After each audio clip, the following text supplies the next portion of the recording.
So this is the refectory where we normally bring them to eat their meals.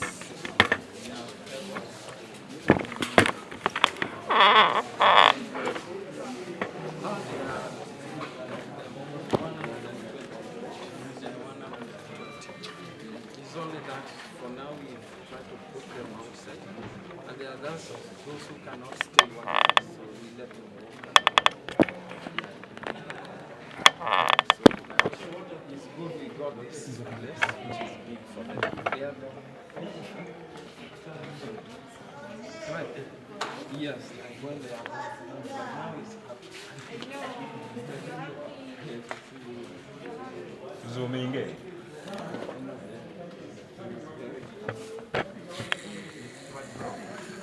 Rero nabo cyogeddeko baraka.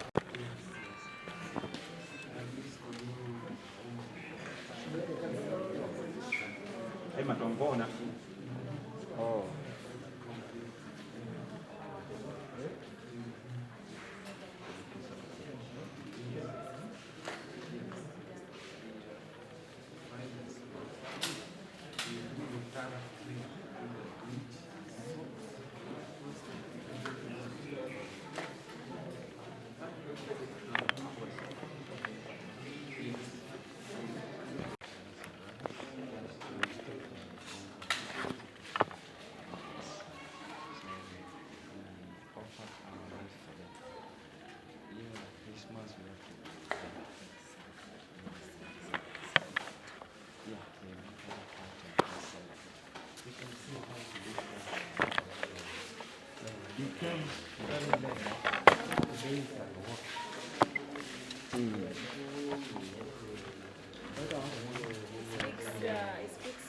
Yes.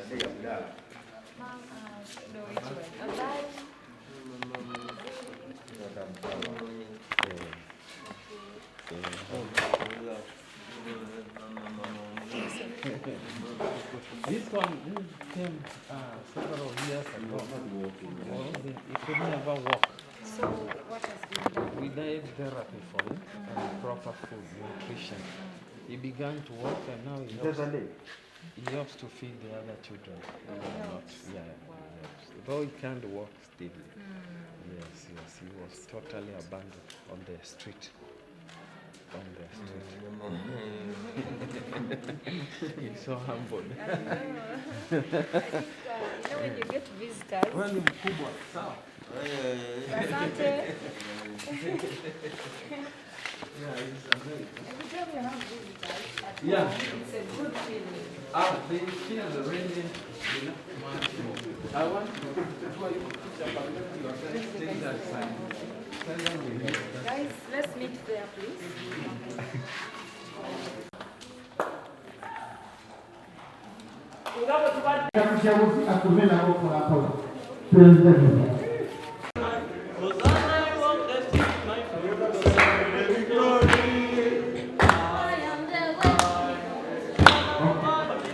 Please come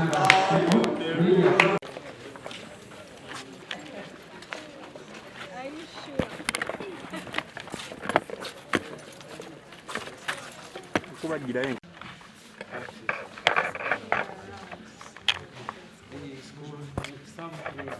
The school is just right near the high school, and others go for boarding schools. But they are orphans, they come back to us. They have grown with us over the years.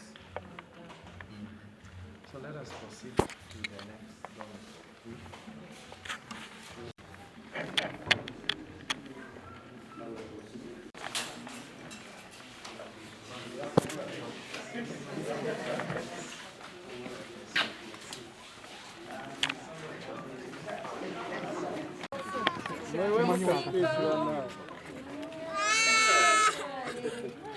She's so simple.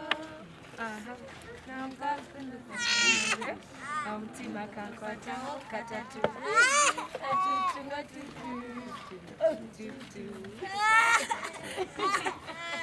You're the best.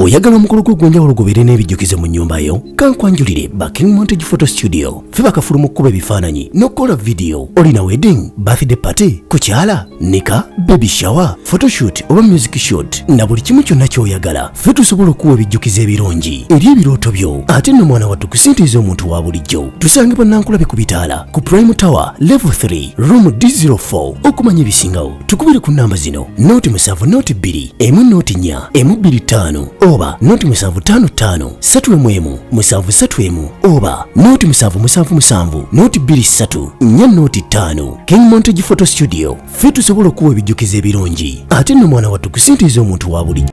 N'asobola okuvaayo n'akuba mukyala w'embaga. Congratulations and welcome to the institution of marriage. That's all I have to say about the weddings.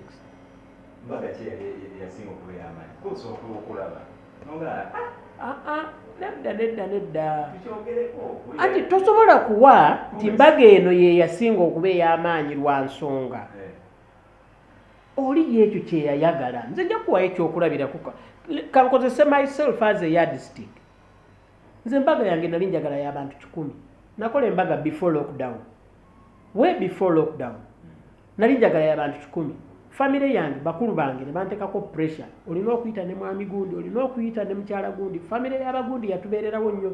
Family y'abagundi tuli close nabo. Kojja gundi toyinza muleka. Gundi to nempeza abantu 2. Within my simple means. Nenkola embaga yange. Era nze embaga yange yanyumira.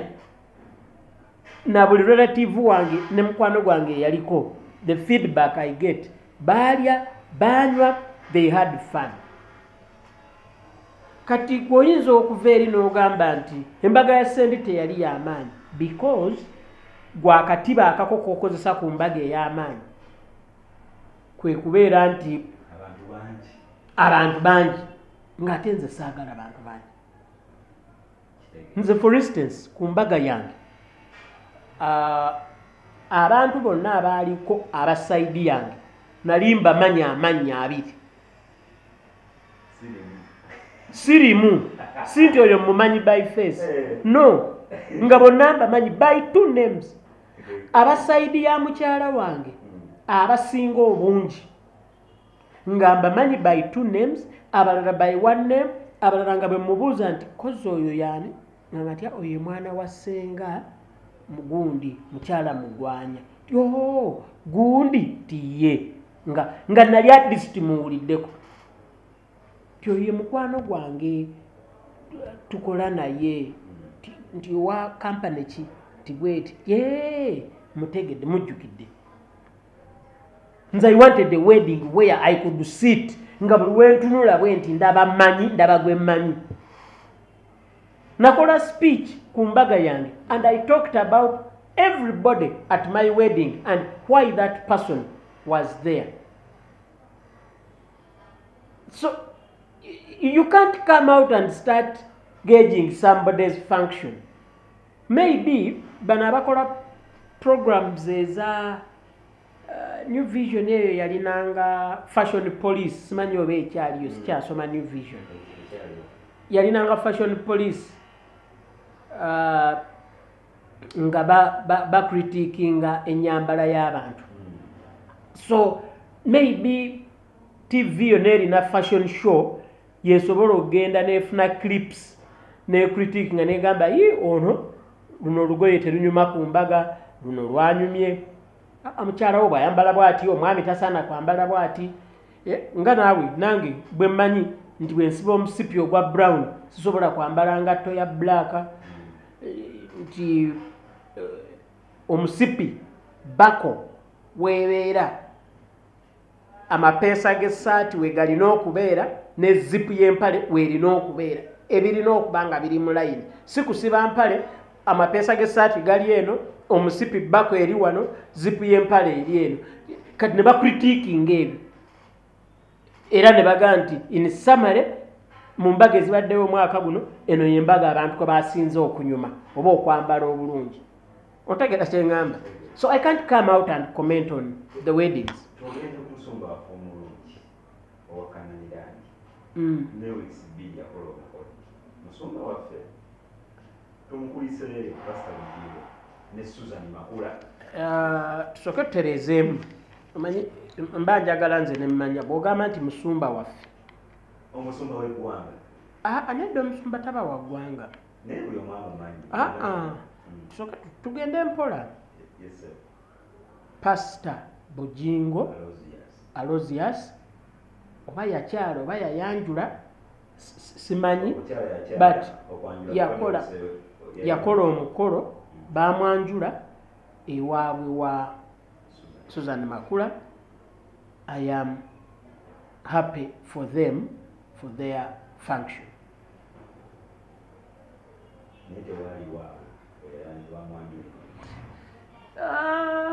Bafuna kafeeyo ne tugenda ne tugana amawulire yingira n'emiggo tuli ku miggo mwali bayite no bannange tukkiriziganye mu bintu bino nedda sibakubye. It is one simple thing. Nze mpa amagezi munnamawulire yenna if at all owulidde omukolo do whatever it takes to reach out to nannyini mukolo mugambe erinnya lyange nze Lawrence nkolera Celeb Jazz. We are an online YouTube channel. Tukuba amawulire gaffe gabeera censored kwekama weeyogereko obulungi bwa kikyokola era omugambe nti anti kati ekibi kyemukola ku lunaku lw'omukolo ku makya lwogamba nti ogenda kunoonya omuntu si babikolebwa. Listen, accreditation nga omuntu anaakavaringa function mu State House muyinza okutandika okupursuing accreditation in a month's time. Okitegedde bulungi? Not everybody comes from wherever to go and cover news in the Parliament of Uganda. No, waliwo emitendera emikolo gya Kabaka. You don't just go. Ndi munnamawulire nzize kavaringa mukolo Ssaabasajja yasiimye nti agenda kuggulawo olukiiko. Nedda ssebo, embaga y'omuntu yenna, wuliriza, embaga y'omuntu omusumba bw'oba omwagala ate oba ne church, you don't just walk there and start working. So for me ngamba bwe nti bannamawulire muyige enkola entuufu ey'emirimu. Seek accreditation. Okay? Oli akkirize oba agaane oba akugambe nti I'm going to issue a press release. Personally, saayita muntu yenna munnamawulire ku mbaga yange. What I did, I issued an official portrait of my wedding on social media. Nakozesa satellite studios eya mukwano gwange Ahmed Kayiwa nakuba ebifaananyi kudidde kwennyini saawa ndowooza nga 10 ne tufunamu ka minute awo ne mugamba ekyo kye kisinze okunyuma. Release that as the official portrait. Ne nkiteeka ne ku Facebook page yange. And that was it. It is not until recently Mariam Ndagire lwe yansaba ne mugamba fine embaga n'enjimuwa n'agikozesa mu program ye I think eri ku Pearl Magic. So munnamawulire ya get crashing omukolo gwa Pastor Bugingo ne bamukubirayo emiggo oba ne bamugoba gwamusinga olulala muyigenga ebintu bwe bikolebwa. President waffe wali bagana okuwa president waffe olugambo. Ani yali muyite Tebatuyitako naye. ekyo mukiyige. Ate by the way let me tell you, Wagidde omusajja. no siwagira muntu mpagira principle. Nze singa wabaawo story gye nninamu interest, okay, oba function nga njirinamu interest, gye nkolera emirimu egikwatagana ne media, that is Dembe FM, mbuuza banaye njagala kwatendinga swearing in ceremony y'omuntu bw'atyo oba waliwo omukolo bwekuti ngulinamu interest, Dembe yayitiddwa oba how can I get an invite, or I take it to another level nembuuza abategesi ani akwasaganya bannamawulire. I have attended some events nga mbuuza ani akwasaganya bannamawulire nensobola okumutuukako nemugamba how do we get accredited, nambuulira I follow the procedure, nengenda nenkavaringa story yange bulungi nnyo nenfuna information yange, ngenda okutuuka ku Saturday ku talk and talk show okwogera ku event eyo nga njogerako from a knowledgeable point of view, not a hearsay. Oba bwe kiba kigaanye bwe guba nga mukolo gwa kusasula nga nsasula ssente zange nga nnyingira nga ncollectinga information yange yonna bulungi nga bwe tuuka ku Saturday nga nsobola okusensula bulungi omukolo abantu ne bamanyi. Ku nsonga ya Pastor Bulimbo yali ndala nnyo ku kyoyogerako because abantu bali beetaaga omukolo. Munnamawulire ayige omukolo ogwo tegwagwa bugwi, gwamala ebbanga ndowooza nga lya mwezi plus nga gwogerwako. Anti yakweka venue because yali tabeetaaga. Okay, but nja kubuuza waliyo bannamawulire be nalabayo bo baatuukayo bati si be bokka bo baatuukayo bati baayitibwa. Ekyo saagala tukirweko muyige ekyo kye yayagala.